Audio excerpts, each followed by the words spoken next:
Shalom, selamat sore menjelang malam. Perkenalkan, nama saya Mjeko Goya.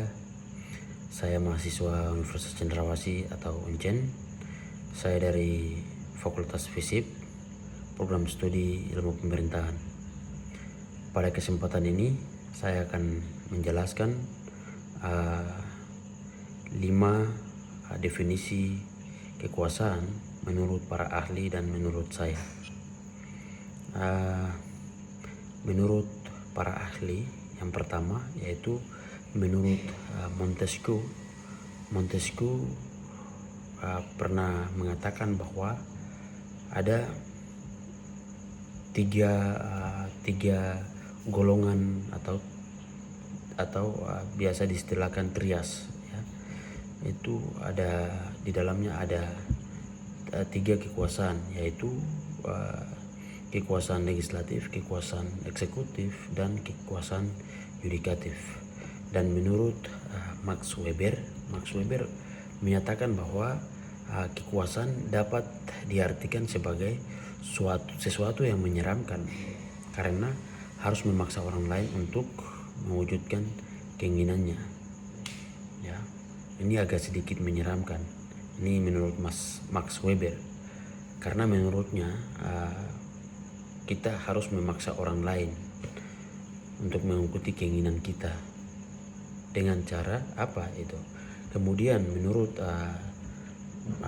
para ahli yang berikut, yang ketiga yaitu menurut Ramlan Subarki menyatakan bahwa kekuasaan adalah sebuah kemampuan atau kekuatan yang dimiliki oleh seseorang atau kelompok yang digunakan untuk mempengaruhi orang lain melalui cara berpikir dan cara perilaku yang sesuai dengan apa yang dikehendaki oleh pemegang kuasa itu sendiri, ya.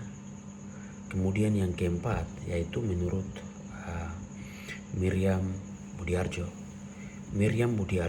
Menurut Miriam Budiarjo, kekuasaan adalah suatu kelompok yang memiliki kekuatan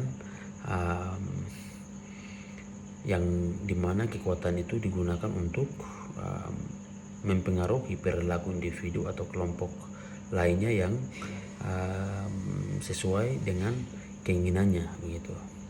Kemudian yang kelima menurut Walter North mengungkapkan bahwa kekuasaan adalah kemampuan yang digunakan untuk mewujudkan suatu tujuan atau kemampuan yang digunakan untuk mewujudkan tujuan-tujuan tertentu dalam dan berbeda dari tujuan-tujuan dari kelompok lain, begitu. Jadi ini adalah 5 definisi dari kekuasaan menurut para ahli. Kemudian menurut saya kekuasaan adalah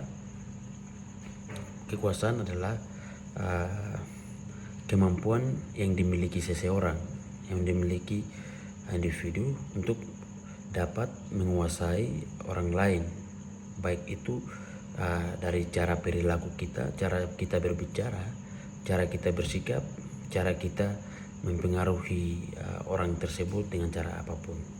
Jadi di sini kekuasaan itu bisa diartikan secara singkat bahwa kekuasaan itu adalah kita dapat menguasai orang tersebut atau kelompok tersebut atau lingkungan tersebut dengan cara-cara berpikir kita, dengan cara-cara pandang kita, karena kita memiliki kemampuan itu, gitu.